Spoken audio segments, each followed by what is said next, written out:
In 1993, Final Approach changed the way we hunt waterfowl. Now, over 25 years later, we're back at it. My name's Mario, host of the FA podcast. Let's talk waterfowl tips, tricks, tactics, and more. It's all going down right here with the Final Approach podcast.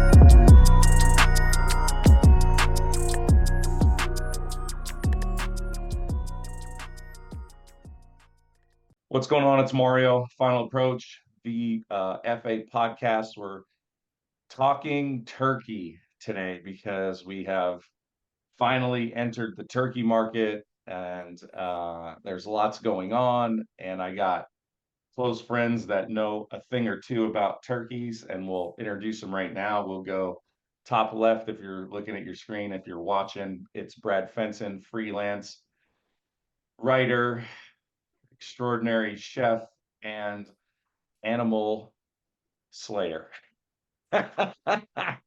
What did I leave out, Brad, on that? Animal Super nice slayer was guy. pretty good. JJ? You left out super nice guy.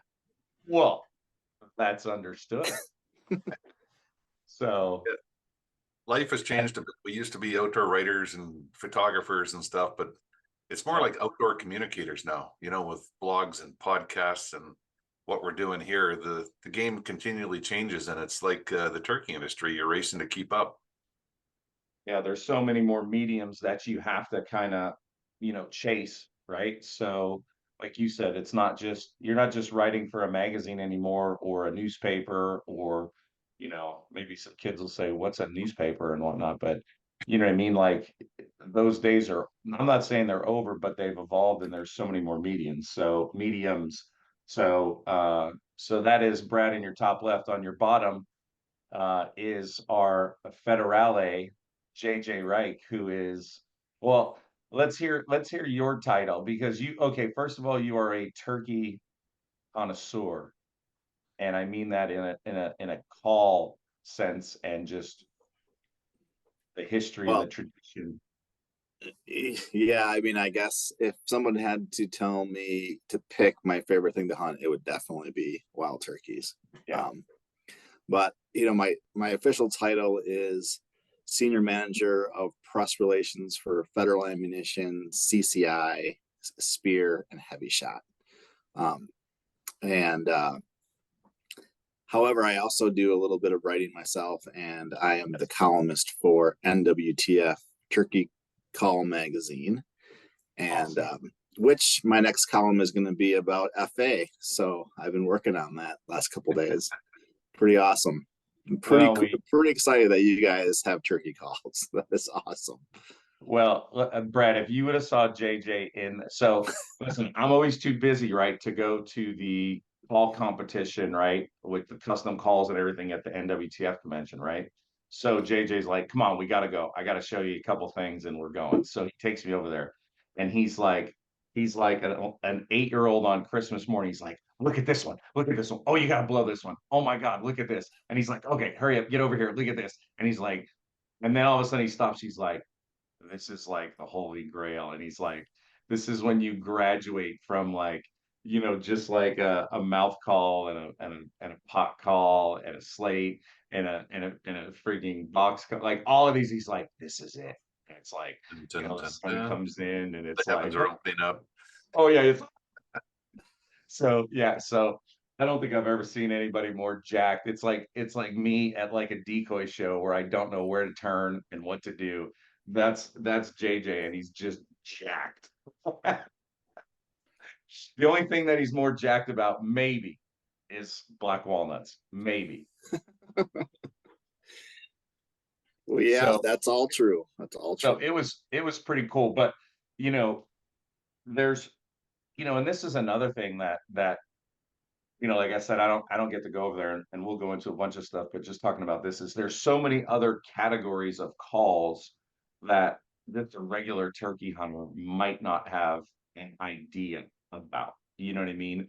There's all these different styles of calls that you don't normally see in the turkey woods, right, JJ? Because you have to be really accomplished, or you have to be like a collector. It's not like duck and goose calls, like they all look the same, right? some are obviously higher priced than others, and you'll see it and you'll be like, oh, that's a turkey call, or that's a goose call. Like, okay, I get it. Or that's a duck call. Like there's some awesome categories in that deal. So yeah. Well, really, it kind of boiled down to necessity. I mean, the commercial turkey call market, I mean, it can be argued and debated, but it really didn't start until the 70s, like possibly a little bit in the 50s. But otherwise, people who wanted to go turkey hunting and needed a call was like building their own. And because of that, there was so many different designs because there was all these, you know, people in their barns and their workshop and trying to like make something that would make a turkey sound. And so because of that, there are a large variety of different turkey calls. You know, just to put in perspective, when the NWTF has a turkey call making competition, there's 96 categories to enter a call in. So that's how many different. I mean, obviously, there's decorative and other things Sure. But associated there's a to that. lot. That's what I'm saying. There's a lot that people don't even know. Like, like, okay, there's your pot call, right? And it's like, Yes. yeah, there's all that. And then there's like, it goes way past that. It's insane. So, well, listen, I got the two guys that I definitely want to talk turkey with. So let's go over like, like say somebody is just getting into turkeys this season or wants to get better at it. Maybe there's some tips out of this where it's like, hey, maybe if you do this, this is going to help you down the road, get a turkey. Um, my first thing is the weather. You know what I mean? The weather usually predicts what's going on. Uh, and what I mean by that is it spring early and it's the start of the season, or like last year we were fighting like snow in Montana, and like a couple weeks into the season, you're like, what are we doing? And I know, Brad, you were doing the same. It was like, and the turkeys were acting totally different. So weather definitely has something to do with it for sure. So JJ, you're in Minnesota, so maybe you go first. And I mean, Brad, you're even more north than him, but you come down and hunt. So maybe let's start there and talk about that.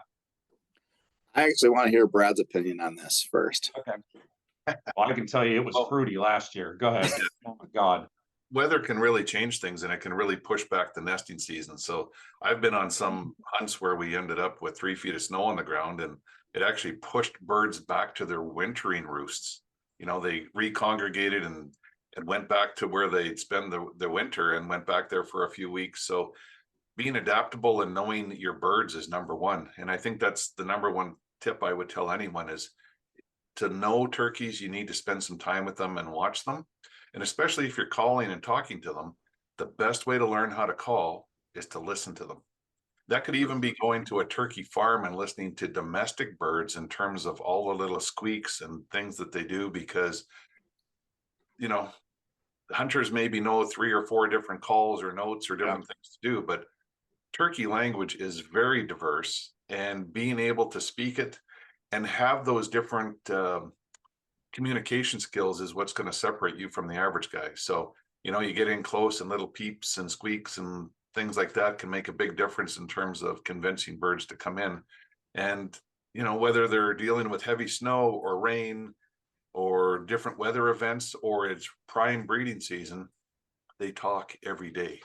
So learn more about the bird, pay attention to the noises they make, and then duplicate it. If you can't find them in the wild, spend some time with some domestic birds and listen to them, and it'll up your game overnight.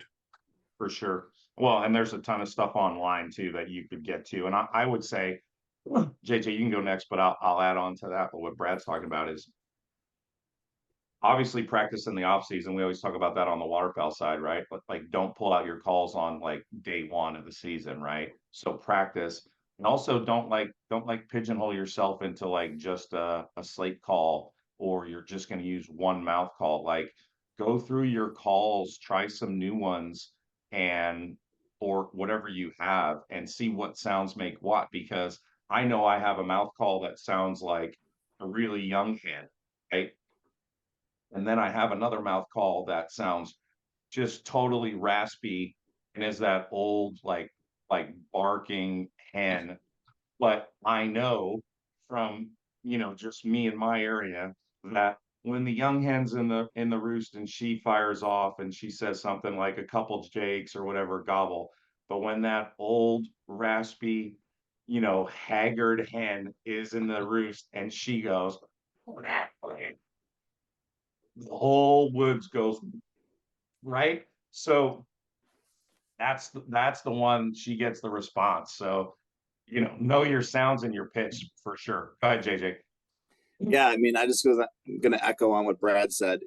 I have some CDs I listen to in the car. I also have some MP3s, and that in a lot of like the turkey call makers community and callers community, that's what they play on the radio when they're driving someplace, and they listen to it. There's a lot of great recordings of turkeys that you can buy. Sure. And it's just wild turkeys making sounds. It's not a caller, it's the actual bird.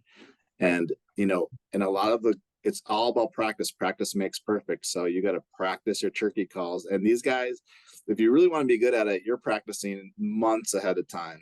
All the and you're time. practicing in your car and with the mouth call. And these guys are running calls all the time. They have calls that they run, just to practice with, and then those usually get worn out before the season, and then they crack open a new one. And Right. and that's and to your point, that's why you sell a 3-pack on your mouth calls, because it's like you want to try different things. And birds are birds, right? So the other day, there was a bunch of crows in our backyard, and my wife wanted me to call them just so she could, just so that she could be surrounded by crows and look at them. It's just kind of fun to be with wildlife like that. And I pulled out one crow call and nothing happened. And I pulled another one, nothing happened. I pulled out the third one, and they all came around. Like there was like 19 of them in our yard. Like, so they really do depend on, birds are birds, and they'll react to different sounds, and it could be a crow call, or a turkey call, but it might not work. But another tone, pitch, volume, whatever might really, spark them up and get them going. So you have to have variety too. Well, it's definitely, and listen, you guys have hunted enough waterfowl too to know this. You could know your sounds, right?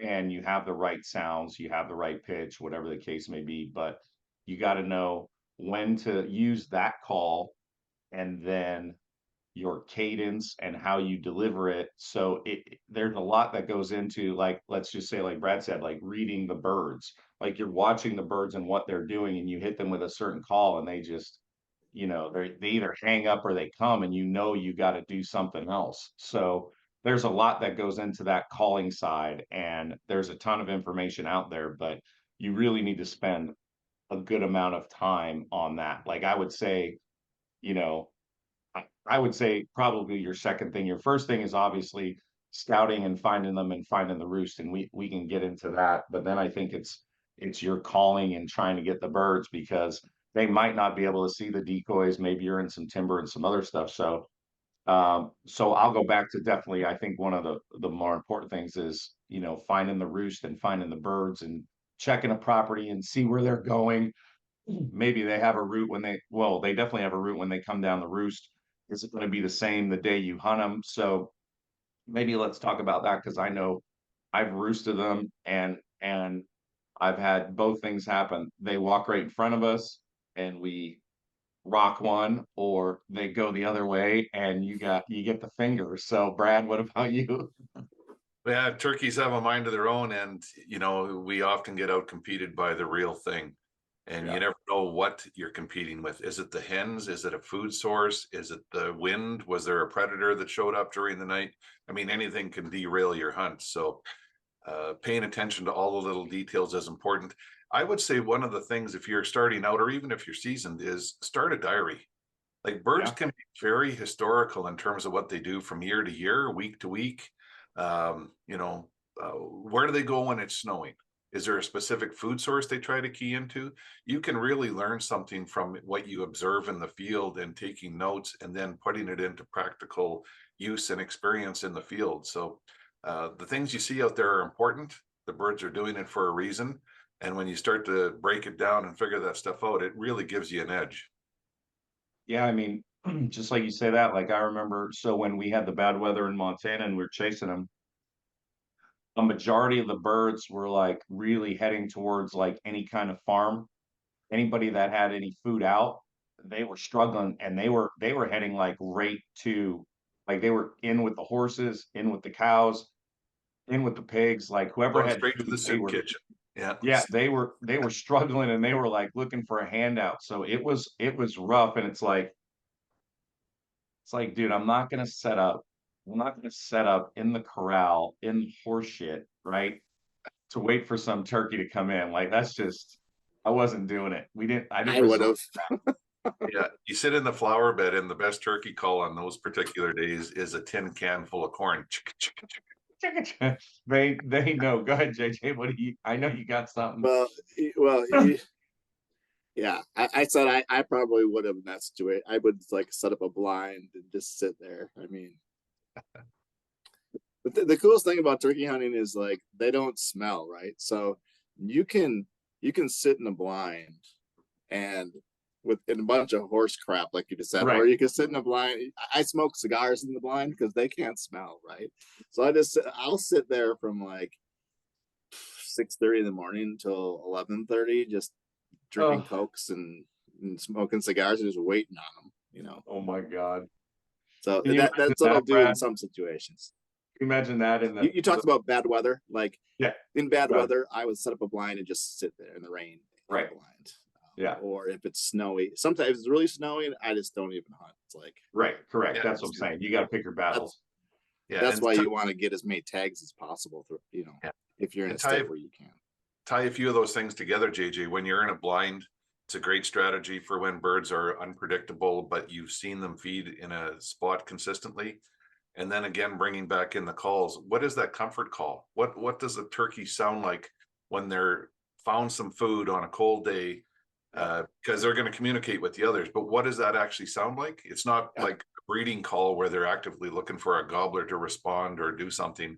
But you know, Right. those little nuances are important, and sitting in your blind and maybe squeaking on your cigar is the trick. But there's got to be some contented feeding calls that can finish things up pretty nicely. Yeah, you know, definitely. I've been practicing a lot of just clucks, you know, and also purrs. Purrs, I love purring on calls. Um, Well, that's a the real other, the most relax. important thing though on calls is like knowing when to shut up. Like if you see the turkey, don't call anymore, and or if you hear them, you know, they gobble and they're like, oh my god, that's pretty close. I can't see him, but I can tell Yeah. that's close. Don't call anymore. Yeah. When So you hear when you can feel that go up your neck, you just want to yeah, sit there and not move, right? if you hear a spitting drum, definitely don't call. That's I'm all of us are probably half deaf because What? of all the shooting we've done in our lifetime. But say if you hear a spitting drum, then that is it is like right behind you. Well, first of all, if you are lucky enough to hear that close, is pretty cool. You know what I It's mean? Because very that cool. doesn't happen all the time. Because I can No. say that it's only happened to me a few times, and the times that it did, he came from behind us, like Yes. he gobbled off on our right somewhere or our left, right? It's happened. And it's like he's right there, and then everybody's like, okay, we're all ready. And then all of a sudden it goes dead, and you're like, you don't want to move, you don't want to talk, you don't want to do anything. So you're there for like a couple minutes, and you're like, and then all of a sudden, then you can just feel it. You're like, oh my God, he's Oh, right there. So it's oh like yeah. now you're like, so that that has definitely happened, and that is, when that happens, that is a cool thing. Uh, now, a not cool thing is, this happened to us in Montana. We were we were walking through the woods, heard something, got down, didn't even have a chance to put out decoys because we were side hilling. Uh, this mountain, and we stopped, we sat down, and by the time we sat down and everybody didn't even get settled, hen came over the hill and saw us. And then when they make that sound and you're busted, like I can tell you, I know exactly what that sounds like, because it's like the gig is up and you are done, right? And it's just like you just like want to put your head in you're just like, uh, that We've is all a been there. distinct We've sound. all Yeah, been there. Yeah. yeah, So everybody's heard it. so Yeah. that's the putt, Uh, and I talked earlier about the cluck. Now the cluck and the putt are pretty much the same call. It's just the putt is a lot louder and a lot more, Alarming. hysteric. Yeah. well, it's intense and it's quicker, Yeah, right? yeah. I So you mean, got to it's be just like, careful. You, yeah, it's you just don't want to like bust yourself by putting. well, it's just like a hen mallard getting out of there, and it's like that alarm quack, right? It's kind of like the alarm putt, let's call it, right? Yeah, You're done. Like, and you might as well just leave the whole property because she just told everybody, like, it's over. yeah, It's over. There's a good point or a good lesson in all that too, is calling is very effective and so are decoys.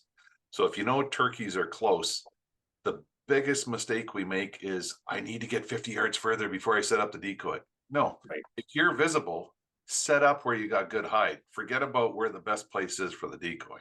Stay hidden, uh, be confident in your decoys and your calling, and they'll come to you.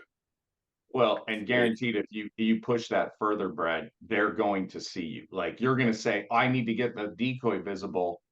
Well, you're gonna be visible because then they're gonna see you. Right. So you're gonna bust, you're gonna break it up. If they were that close, like if they're that close, like if I can't put the decoy, within an arm's length or something, or just to put it out wherever, then if I can't go 5 feet, put it out and then sit in a tree or in a bush, like I'm not doing it because yeah, at that point, like he's on you at that point.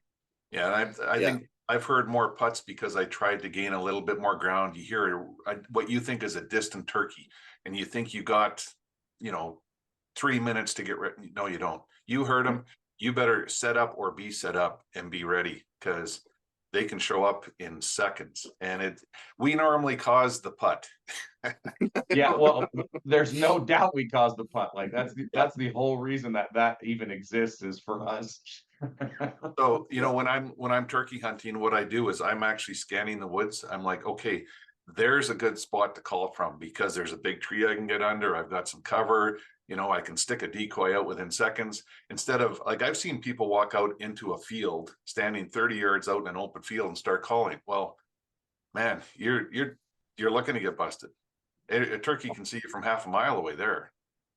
For yeah. sure. And if you But if you also hear a turkey that's gobbling and hot, you have to assume that there's a silent satellite gobbler in the area as well, and you the don't one that'll know bust. where that one is and where if that's going to see you. Yeah. You Right. have to assume Right. Is he half the distance? Is he closer? Like, where's he opposed to the other one? Now, I mean, I won't lie. I have crawled, on my stomach to get a decoy out at the corner of a field, 10 yards off so they could see it. But the grass was, high enough. So I could do that and get away with it. But I was pushing it and I'll never forget the scenario. We were up on a hill, we could see them. They were down, up, and then down a little hole. So when they had come, they had gone in the hole, and I freaking just crawled as fast as I could out, put a decoy, and ran back. Crawled back on my stomach because I knew they were in that hole. So I took a chance there. It paid off, but you know, if it was flat, I would have never done that. I would have just stayed in the woods where we were and just kept calling a little bit and drew them in. So, but and to your point, Brad, like when you're talking about a place to call from, you hear that turkey not so far away. Like the first thing I'm thinking is not pushing ahead. The first thing I'm thinking is where can I get where I can sit? And then where's my lanes to shoot? Because if I'm in something super thick and he comes in, I got no lanes, right? So where can I sit down and not even necessarily put a decoy out, but where do I at least have a lane to shoot? Right. Yeah, you want to be able to see them at 30 yards. Like you know, if you Right. leave yourself tight where he has to be within 10, that's really getting risky. Yeah. Yeah, I mean, you're risking you everything. may, well, also, if you have really tight patterns and, really tight modern ammo, a lot of turkeys get missed close at 10 yards or, That's because 5, you're 8 throwing a golf yards. ball at them. Yeah, You're exactly. rifling They them. I think they get missed more often close range than they do long range. I think you're 100% right. Okay, so then let's go, this is your side and your expertise. So let's go into that, ammo side and that, because I mean, turkey ammo has come, you know, waterfowl ammo has come a long way, but turkey ammo is just like, I don't think right now, well, I don't know how it can get any better. Like the ballistics and what you say you can kill a turkey at, if you know how to, shoot really well. Like I know Brad shoots waterfowl. Like I don't like when Brad says I'm gonna poke this snow goose at 80, right? And he's shooting like, like Black Cloud, or he's shooting like TSS or something. Like I just do one of these, JJ. Yeah, let's see this. And I know it's gonna get rocked, right? Well, Because I know, like Brad takes some of those shots. I'm not comfortable taking those shots because I don't shoot that enough, and I'm not that skilled on that long range. But Brad knows what he's doing, right? But I think like on the turkey side, like it's come such a long way. Like I don't know how you can just. I mean, you can't kill them more dead with the stuff that's out there. It's pretty potent. yeah, just to comment on Brad, he and I have waterfowl hunted quite a bit. He waits until my until until I am done with all my shots, and then he starts shooting and just cleans everything up. I mean, he is you're awesome, Brad. You're awesome. But Brad Um, knows. Listen, but the thing about waterfowl, which isn't in turkey, is Brad knows his. He knows his lead right at that range, and that's really what he knows, the gun and the choke, right? And the ammo, right? No problem, right? But it is the lead at that high that he has dialed in, which you don't know that, like you're out of the game. Doesn't matter what the yeah, shells can do or anything else. So, and obviously you don't have to lead a turkey, but like you said, you need to have some good placement. Not yeah, and only not only that, but your lead isn't important, but knowing your pattern is. So if you've practiced only at 20 yards, you don't have a clue what that gun's going to do at 10 yards if a bird comes in close, or at 30 or 45. And what is your maximum? Where does your shotgun, your choke, your ammunition start to blow out a pattern, or you lose effectiveness, uh, Right. so that you know what your limitation is in terms of range? For sure. For yeah, sure. So and JJ, why don't you walk through maybe a couple, of the stuff that you guys, I mean, you have everything. So maybe give us a rundown of what guys can look yeah. for and So, gals. I mean, I could do a whole hour podcast on just this, Well, I know that. but basically, how it boils down to is what I was saying with Brad is he's an awesome wing shooter. I'm not an awesome wing shooter. That's one of the reasons why I like turkey hunting so much, is because it's a stationary target in most cases. And in my personal opinion, if you're not if you don't have a shotgun that has a solid sight system for turkeys, mainly red dots right now, you Right. know, you are going to have a very difficult time shooting a longer range turkey with an open sight bead, especially a gold bead shotgun or something like that. So, I am a very strong supporter of turkey configuration shotguns, like that are actually designed and made Right. for turkey gun, and most of those will all have some sort of rifle type sight system, or drilled and tapped, or have a base for a sight or red dot scope in some cases. Kind of turkey scopes were kind of a little bit popular about maybe 15 years ago, and now it's got kind of the red dot rage. Right. But you'll have when 25 yards was the actual kind of patterning distance that was very solid in the 80s, and even into the 90s. Nowadays it's 40. Like everyone says, you got a pattern at 40. Personally, I'd rather kill a turkey at 25 yards than 40, because I like to call them in and like a lot of people do, and see them and all that. I want to see the But show. yeah, I exactly. want to watch the show. I want to watch it for a couple minutes. I want to watch them. I want to watch them get on the merry-go-round and go around the Jake and around the Yes. Jake. And then about maybe the fourth spin, I just want to take his head off. So I want to watch it. Well, but if they don't come in, I don't want to miss the opportunity either. So I want to shoot it at 40 yards. I want to shoot at 50 yards. Yeah. Whatever that may be. So I want to have the best of both worlds in that case. But I do, to Brad's point, I do shoot at 25 yards to see where that pattern is. And typically that pattern is going to be me aiming at the wattles, where those right where the skin meets the feathers down lower in the neck. That's usually my aiming point. But if I have to shoot a turkey at 50 yards, then I know my pattern. I know what my pattern is, and now I'm aiming my red dot at the eyeball, or even the top of the head.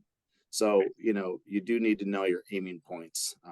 And with the speed of some of these loads, going pretty fast, or going slow based on your payloads, you need to know that. So that's the most important thing.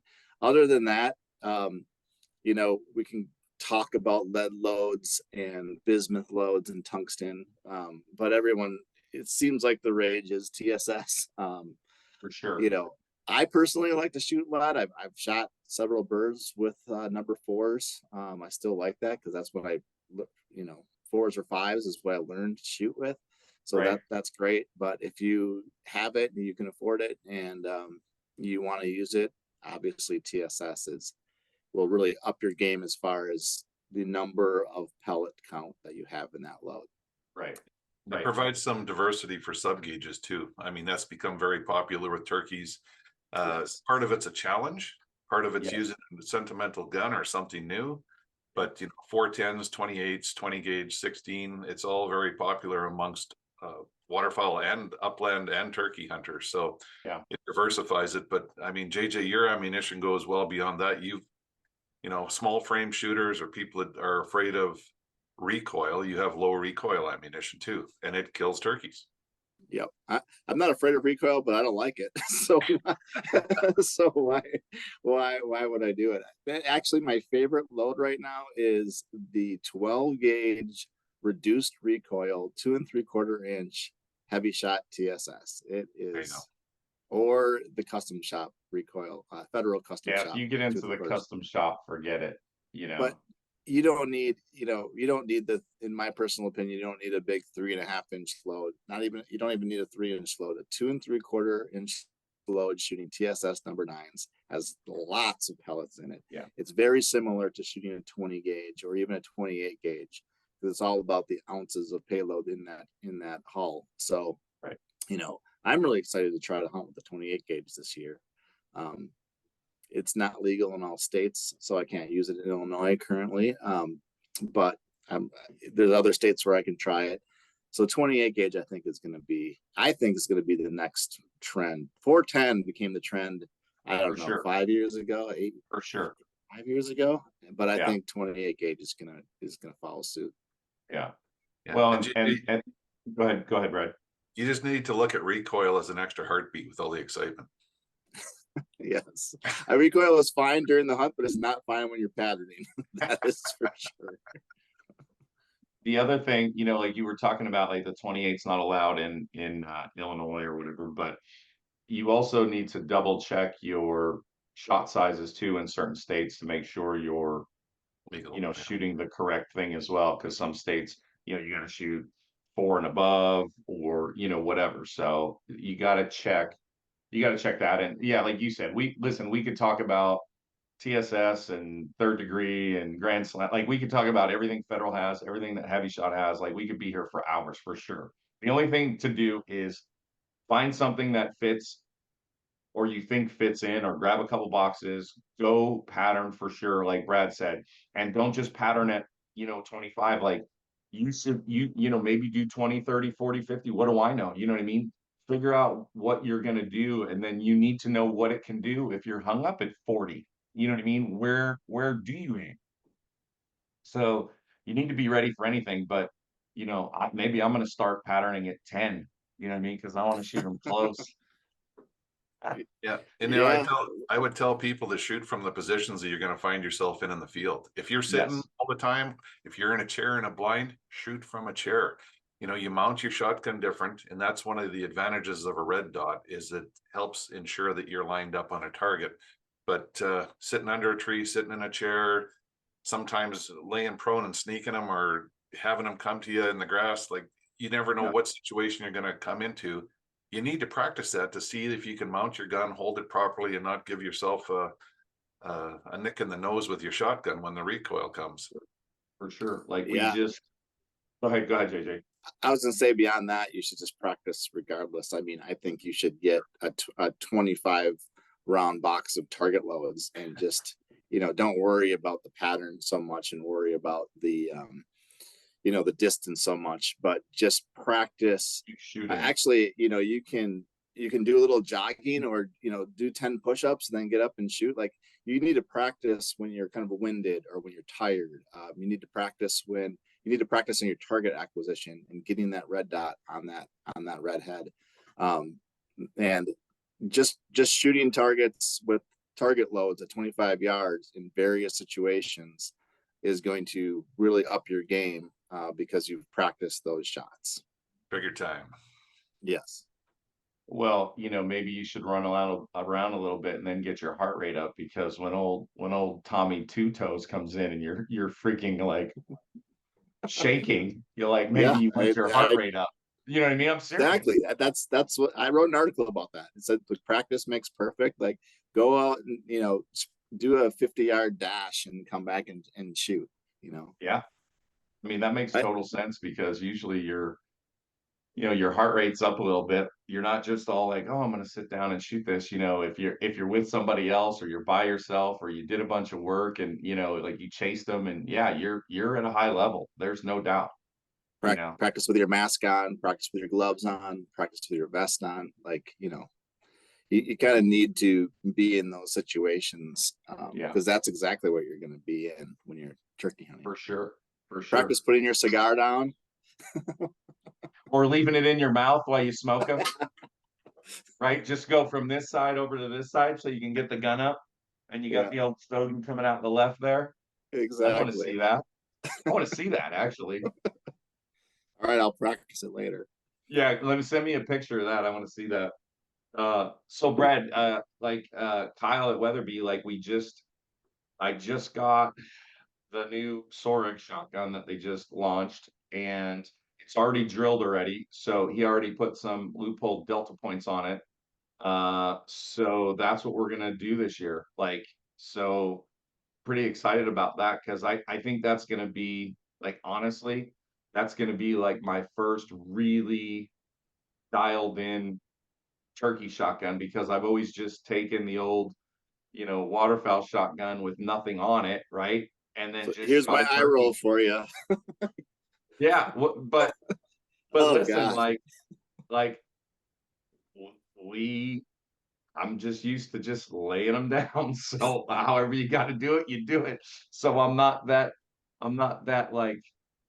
turkey, connoisseur turkey, so this year I will come to your side, JJ, and be a little more maybe civilized is the word I'm looking for. Congratulations, Mario. I'm I'm very I'm surprised, disappointed, um, at the same time, but I'm happy for you. Well, it was always it's waterfowl first all the time. Like me. Like that's it. Like I don't Yes. if it has antlers, if it's a deer, like I don't really care, right? If it's whatever. The only thing I care about is if Brad shoots a moose and we're gonna cook it. That's all I care about on Well, something like that. And he doesn't even have to shoot a bull. He can shoot a cow, and I'm just as just happy. I shot a turkey last year with Brad, and Brad cooked it up. I mean, anything you shoot, Brad will cook up, and it'll be For amazing. sure. He For made. What sure. did you make again? You made like this turkey salsa. Turkey leg salsa. Yeah. Oh God, that was so good. and nacho average turkey nuggets with nacho chips crushed up. Oh man, that was so good. You Yeah, know, I never thought about putting meat in salsa, but Brad does. And I mean, why wouldn't you put it in there? It was a big hit. It was I don't, fantastic. you know, and speaking of that, Brad, I don't know if we have any, you know, because now that we're in the turkey world, I'm gonna have to go back and get a bunch of turkey like Recipe. recipes from you. Because right now, like the FA website is just littered with, you know, like what do you want to make? Like duck tacos and goose bread and you know what I mean? But I don't have. I got to come back and get turkey recipes. So now folks that buy a decoy and whatever else can go smoke a turkey and then cook it, smoke them, then smoke them again. So yeah, we're gonna have to do that. Is Brad's there? got Brad's Go got a ahead. lot of turkey recipes that are For sure. awesome. For sure. So we're on the FA podcast. We got JJ Reich from Federal, Red Fenson outdoor writer. So we're just talking turkey and going through, you know, what can help you in a turkey hunt, what to do before, what to do. Maybe let's go into that. What to do during the hunt. Like maybe what's some, you know, tips, do's or don'ts for, you know, when I know we talked about, you know, don't run into an open field to you know, to pull your binoculars out or set a decoy out. Like maybe let's go through a couple other maybe do's and don'ts if you guys have something that might help somebody, you know, in the woods or when they're out this year. Maybe Brad, you could. The first thing I'll say is try to be quiet, but that's you know that it is what it is. What about? Go ahead, Brad. You could start wherever. I'd say patience. It's when you get pushing things too hard is when you make mistakes. So be patient. And, you know, I've had scenarios where I've seen birds in a field and they were close to a property line where I couldn't hunt. So instead of pushing them, I waited and hunted them the next day and they were right back in the same spot. So Yep. patience paid off. You don't always have 2 days, but a lot of your scouting intel on the birds is important. Just patience is always key. It's when you get overly aggressive that you'll make mistakes and you'll hear that dreaded putt. Well, or you'll bump them, you know, like you said, I've had the same thing where it was like they were on the neighbor's property, couldn't go that route. I didn't want to go to the fence line because I figured I'd push them more. So we waited, we called a little bit, they got fired up, they came over, you know, done deal. So 100% patience is a huge, huge thing. And I think if you just get trouncing through the woods and get hot on them so much, you just keep bumping and they just keep going. You know what I mean? Because you're in that mode. Now, if you're trying to get ahead, that's a different story. You got to loop around or do whatever. But I think if you're just heading them, try to head right at them, you're just bumping.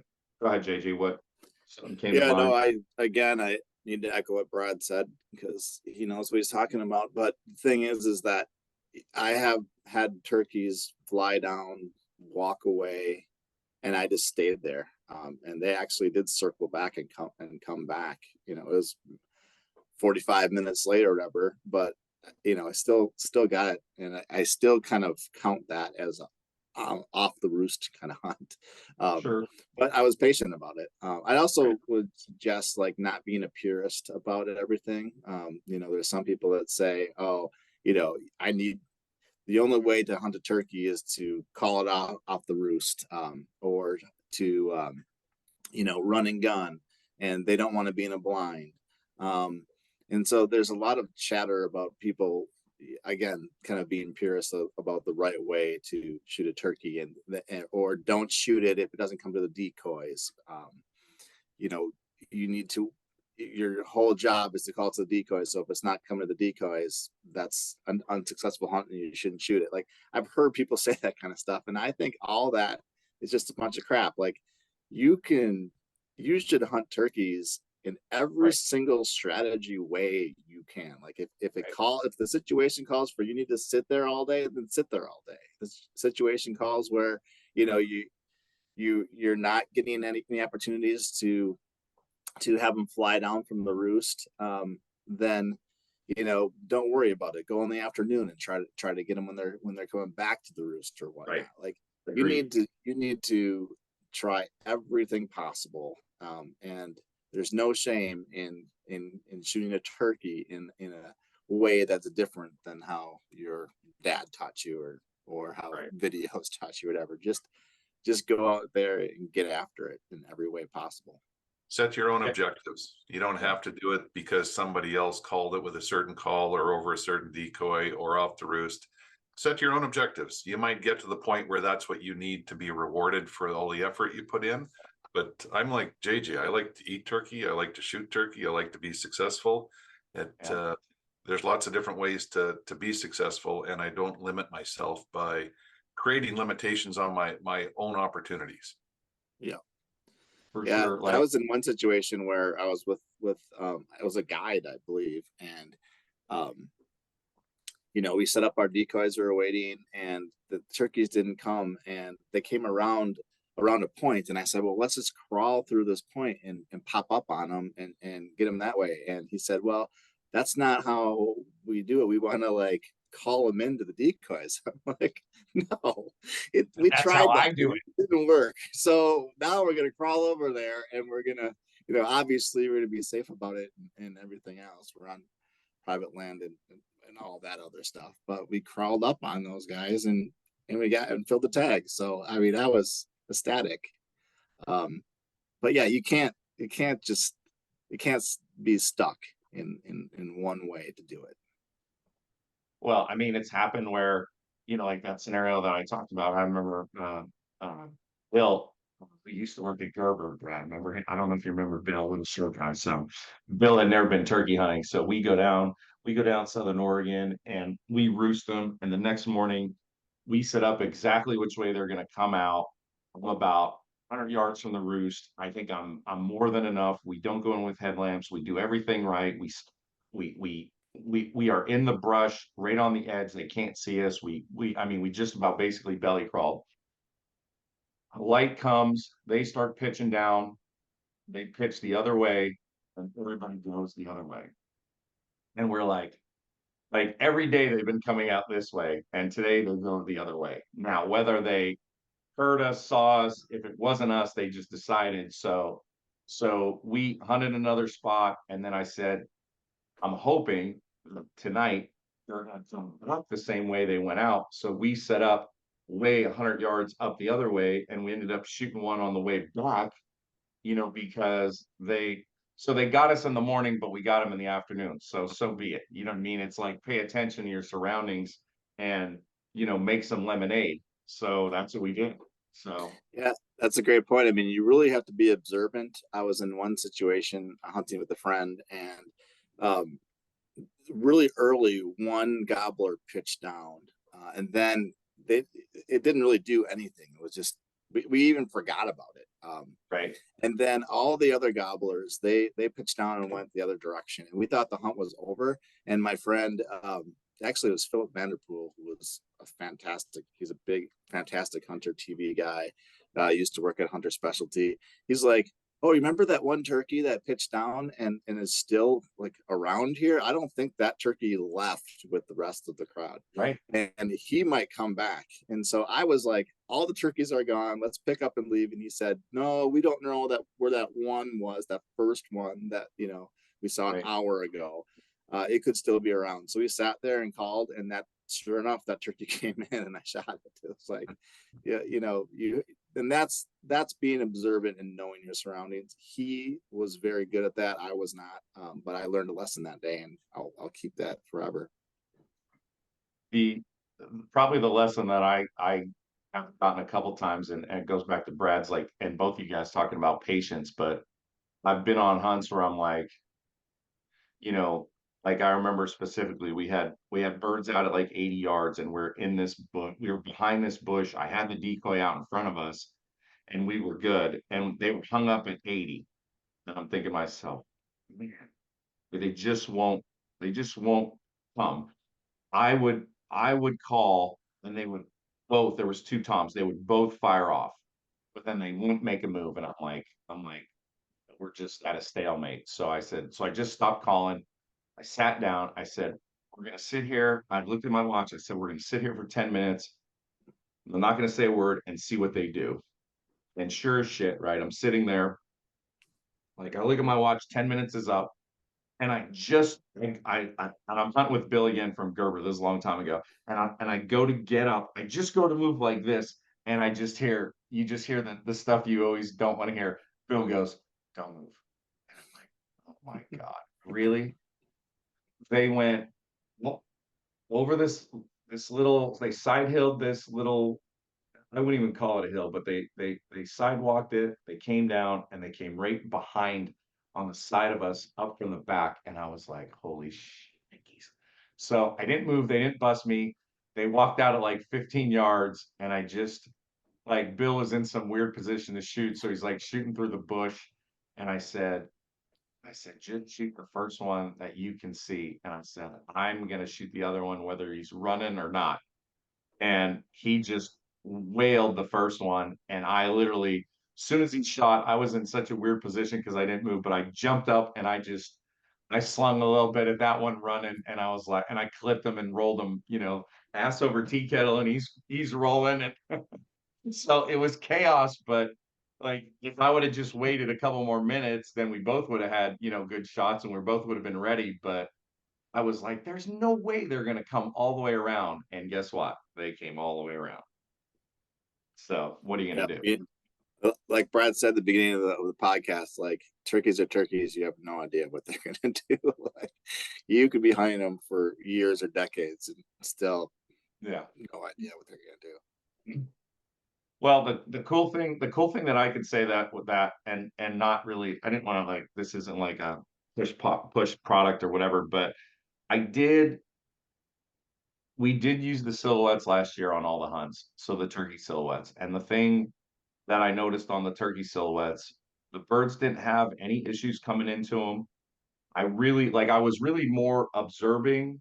We shot a couple turkeys, no doubt, but I wanted to observe, like, what's their, what did they think? Like, what were they looking at? What were they doing? And we had a decent hunt in Washington, and I had a Jake this way and then a hen turn this way. Like, I turned them all different ways. And you could see when that Tom came in, like, he would come in and he would see this one and then he'd lose that one, right? Because it was straight at him or whatever. And then he'd come around, he'd lose this one, and then he'd see that one. So I think it almost, man, I think it almost made him like, what the hell's going on kind of look.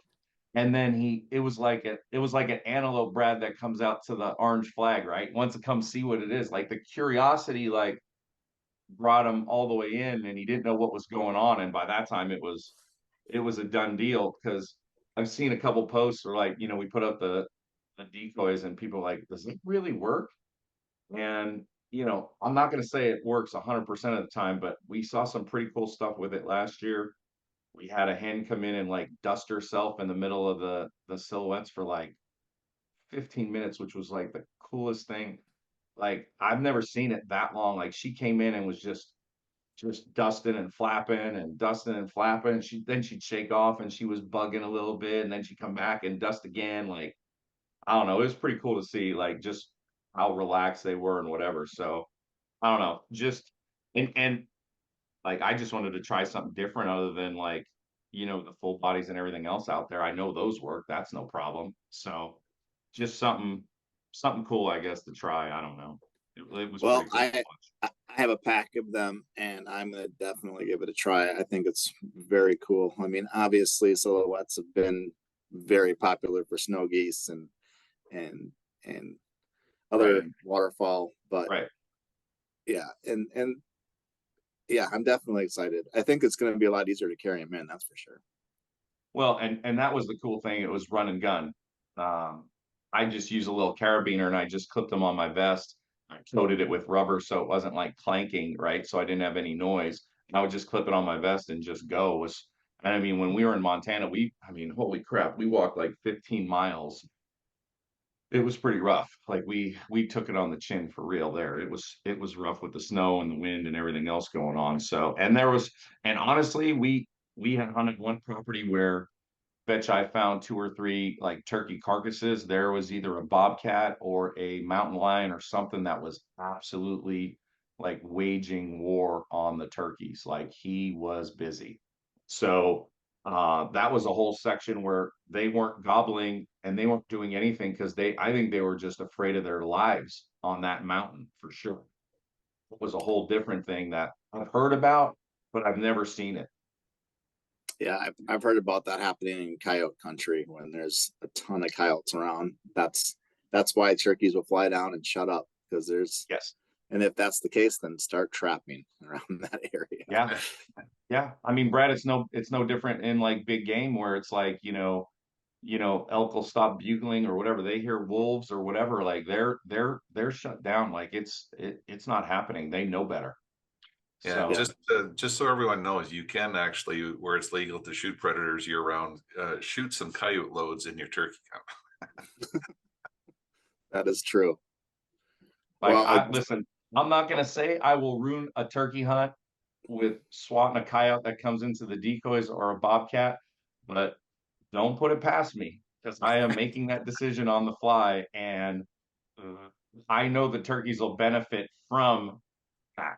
You know what I mean? So I'm probably okay with that. agreed. Yeah. So um the other thing I guess I would go into is, something that you're talking about, Brad, and go on the conservation side and the predator side. Everybody's got to do their portion on the coyotes, on raccoons, anything else that you could think of in that area. If you have a crow season that goes later, you guys know how crazy I am about shooting those, but they destroy just as much, if not more, nests on every bird, songbirds, turkeys, waterfowl, like you name it. Like if you can shoot crows throughout the spring or however long you can shoot them, like you should be doing your part and just wearing them out just for that. I would definitely agree with that. They're definitely raid and nest for sure. Yeah. Um, So you need to, skunks are also nest raiders too, but I mean, right. possibly, I really do think that there's a push for people to do more predator hunting and do more trapping because of of how damaging they are to turkey populations. Right. Yeah, you know what? It's more time in the outdoors. The more time you spend out there, whether it's hunting crows, hunting coyotes, spotting turkeys, the more you become intimate with all of it. The better you Yeah. know the prey, the predators, the ecosystem, the preferred habitats. You learn so much about them just by being out there more. So that's why I try to spend as many days in the field as possible. Buddy, agreed. And who knows that like you trimming some coyotes or like you said, possums, raccoons, skunks, like whatever. Like who says that once you trim a couple of those, your turkey numbers don't just, explode, because there has been a lot of people, being at the NWTF show and talking to people and whatever, everybody's numbers are down on turkeys. And what's going on? Is it, nest raiders? Is it the habitat? Is it some dying off? Is it the weather? Like whatever they're coming up with, like, you can only change so much, but I know we can change the predator side. So, I mean, that's just something that we should all take on us and do for sure. Yeah, and support the conservation groups that are helping us, help to establish turkey populations across North America, help to sustain them, help manage them, help recognize management issues, concerns. There's lots of reasons why we should support conservation, but the biggest one is be greedy. We want more turkeys in our future. For sure.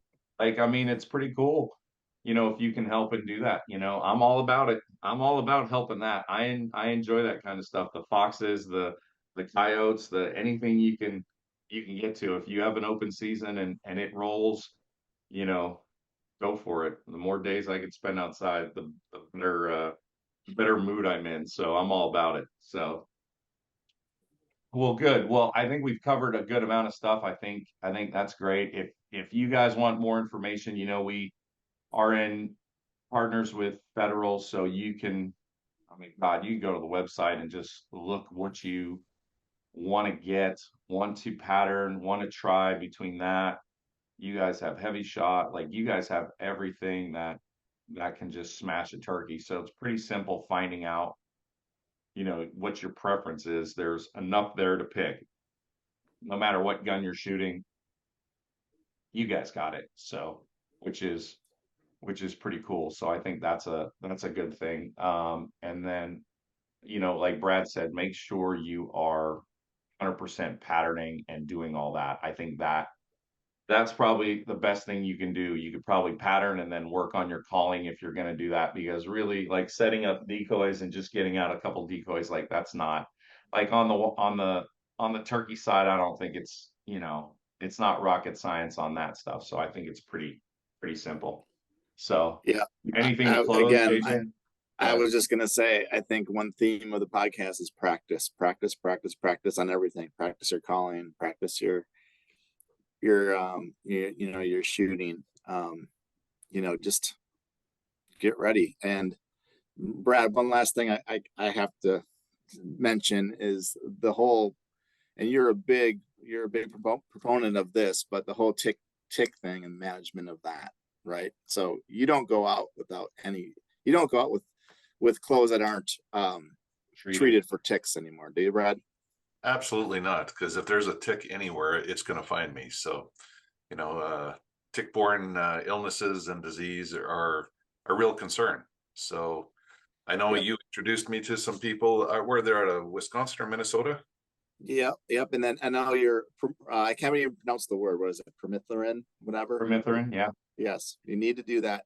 But again, that goes to practice and preparation. Like you can't say, oh, I'm going turkey hunting tomorrow. What am I going to do about ticks? Like, you need to prepare that a couple days ahead of time. So Absolutely. like that goes back to practice and preparation. So make sure if you don't have that kind of stuff for tick protection on your gear list, that you need to have that on there. Especially this year. I mean, in Minnesota, we've already found some ticks. It is early March and the ticks are already out. So I think it's going to be bad this year with how well. I'm not saying that a guy that made some clothes and sent you guys a couple sets of clothes, I'm not saying that those pants and shirts are not already treated with it's called Tanatex. Okay. So the clothes that you guys got from us that we just launched, pants and the shirt are both treated with that. And the fabric is like ran through that. So it's not sprayed on after. So it is in the fabric. So those are good for 100 washes, which is supposed to be, from what I can see on the market, that's the longest on the market right now. So that's fantastic. I mean, that is really crucial and important to be wearing clothes that have that either the manufacturer is supplying it like you are, or you treat it yourself. So and I would tell you that if you're really worried about it, then just you're going to end up spraying your boots and everything else. So if you spray more on the clothing, it's not going to matter. It's going to help you in the long run. Like because when they're that thick and whatever, like, I'm not taking any chances. I don't, like, it could be 30 degrees in Texas and I'm wearing snake boots because I don't care. Like, I am doing what I do. I really like the dance you do when the rattler actually sounds off. Well, you saw me dance. I just scream like a third grade girl and run. Yeah, he does too. Yeah. Oh, I did that too. And then I got mad and then I took the shooting sticks and I was jamming it in the hole so I could see if I could just get him either pissed off to come out or I could kill him. I was mad as a top, bro. I would have been a half mile away already. There's no way I'm going back. That is, Brad knows that's my least favorite thing. I would rather fight a grizzly bear than a snake any day. So yeah. So I'm hoping for big stuff on the clothes just because it's treated and stuff like that. So I'm pretty excited about that. Brad was the first one to give me the permethrin speech before we went to Texas to shoot what do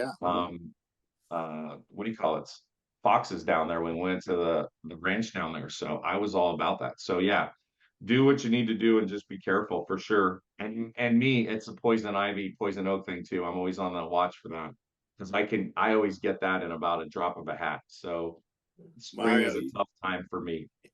You know You are what? so delicate. You're just a delicate little flower. You guys need to be more aware of your surroundings when you're out there. Forget about the snakes and all that because they're really not going to hurt you. But pay attention to where there's wild asparagus and mushrooms to go with those turkeys. Oh yes. Yep. Find Gotcha. some black walnut trees. There You you can go. come back in the fall. When do they drop, JJ, the black walnuts? Is it in the In fall? our area around September. Yeah, I went and visited Brad. Was it last fall or is it 2 falls ago? And I didn't bring any. And he was Mario. He was so mad at me. Like he was. I almost had to cut him off Tim Hortons and pierogies. Oh, for sure. He Like was- I get the pierogies. Like I get that. And the Tim Hortons, like I already import my own, bro. I'm not even hiding that. Well, Yeah, Brad the had one- like this list of recipes that he wanted to use black walnuts for. And he thought I was going to bring some, and I didn't. And it was like Brad doesn't get mad very often, but I think he was. Well, you're the wasn't black bad. walnut Maybe guy. just a little choked. Yeah. Why did you bring some? What were you doing? You selfish black Well, walnut. what were we doing? We were waterfowl hunting, right? We were doing a waterfowl hunt. Yeah. I was so pumped about killing some big Canada geese that I was like, I wasn't thinking. We had a good trip. Lots of geese, specks, honkers, some ducks. Yeah. Yeah. Sounds And terrible. I had waterfowl on my mind. I didn't have black walnuts on my mind. Yeah. I got you. The one thing in common with you two, even when you're not on the same hunt, is when you get in the waterfowl blind, there's usually a box of Tim Hortons donuts going up and down the line. Right. And And I'm the one lecturing people to exercise before they practice while I'm eating donuts. well, someone has to be considerate for the rest of the group and look out for everybody, right? We're like little Right. homemakers. That's all. We're just Exactly. thinking of others, That's all. Well, good. All right. If you need anything, you go to the federal site and check out JJ's stuff and what they got. Make sure you pattern. Go there. You go to the loophole stuff. We talked about the red dots or anything like that. Whether you need a rangefinder, binoculars, like anything to help your hunt in the spring go better. You can go to Brad's website. Is there anything you want to plug other than your Instagram and looking for you or just Instagram and checking Facebook, but pay attention. There's lots of recipes. If you're looking for something new to encourage you to go shoot some more birds, there's never enough turkeys for the pot. For sure. So And- check all those out. We appreciate you guys coming on and talking turkey and going from there. Yeah, go ahead. Don't forget to check out the Final Approach turkey calls. You got 6 new mouth calls are all good. You have the classic cuts, you have the split V, the ghost, the combo. I've already 2 started. nice double reads. And I think my favorite so far is the V cut right now. Because I think I sound as close to that like nasty, raspy hen that I was talking about. I think that's the cut for me that so far, like the 2 easy doubles, like the real easy ones to blow, like that's my, if I depending on where I put it in my mouth, that's like my young hen, so but the V cut so far is, I think that's the one that's gonna be right there for me. Yeah, the double read calls in general are underrated. I mean, your 2 double read calls are hot. I mean, those are, in the words of my 17-year-old son, those are fire, right? Oh, not fire. Like the double reads are fire, but everybody wants some sort of fancy cut, which is fine, but don't rule out the double read.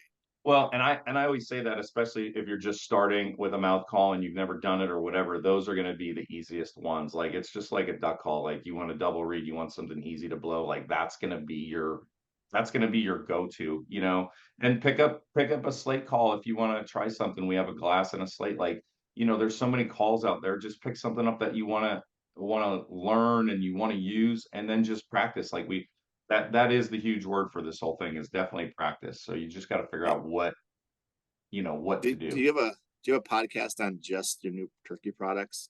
No, I'm going to be doing that as well. So I'm going to run through it. That's why I didn't want to just like overload us with that. Yeah. So I'll shut up. I'll shut up now. But that vest is amazing. So the video is up about the vest and the cool thing about it and how the seat goes up. if you are looking for a new vest, please go look at that. People were like stunned coming by the booth and saying, like, how come nobody's come up with this before? Like, this is such a cool design. Like, you don't have to battle you don't have to battle the magnets or the clips or the response has been really good, even though we're just getting into the turkey side. Like, everybody's kind of jacked. So you know, it's been really good. I'm pretty excited about that. Like, you couldn't ask for much more than people just getting excited about getting in the woods. And when you make something like that, like, people get all jacked up. Like, I live on the waterfowl side, like, die hard. And when somebody says, "Oh, I use this and it helped us," and I'm so excited about it, I get jacked. But now on the turkey side, like, that's blown me away that people are so jacked about that. So I'm pretty, it's pretty humbling, but pretty cool in the sense that, everybody came together in the office to make that happen. So it's pretty cool when you come up with something like that people are jacked Agreed. about. Yeah. So I'm pumped. And I mean, listen, when guys have been hunting, guys came in, a couple of the guys from Woodhaven came over to just like chit chat and BS. And, you know, Duke was one of the guys named. He came over. I don't know how long he's been killing turkeys, but he's got he's got bodies on him, Brad. Like, he's got bodies, right? And he was like, that turkey vest is badass. Like that is, when you get a guy like that who's been killing turkeys like his whole life, and then he comes over and sees that and he's all jacked up and he's like, JJ at Christmas with black walnuts and a crusher or whatever, you know what I mean? Like, he was over the moon. So I see something like that. Like, my mind is blown right there. So yeah, it, Awesome. Well, thank you, Mario. I really appreciate it. This was a lot of fun. I love hanging out with you guys, and very cool. well, we can do it more. So we'll definitely do that. Listen, thanks for everybody for jumping on. I hope people get something out of this and they could go check out whatever they need. Social media stuff, hit up Federal, hit up all the guys, look for Brad's recipes in every magazine, every online, just search his name and you'll find something to cook. Like, I don't know, just use one of the recipes on a raccoon. I guarantee it'll taste good. So if you It's need true. us, hit up the social media sites for FA for Final Approach, and then the YouTube series is up. We just started the new web series, which is basically aimed at the turkey side, which is called The Last Strut. So we have The Last Pass on the waterfowl side. Now we have The Last Strut. So we're gonna grow that and just get going on that. So we're pumped too on all this stuff. So it's all good stuff. It's fun. So that's what we do. So all right, listen, thanks guys for everything. Appreciate the time. I know I kept you a little longer, but I appreciate it. It was all good stuff, and I'm sure we'll talk super soon here on whatever. So, Sounds Good good. luck. See you guys. Yeah. all See you, right, Brad. love you guys. Thanks, appreciate Yep. it.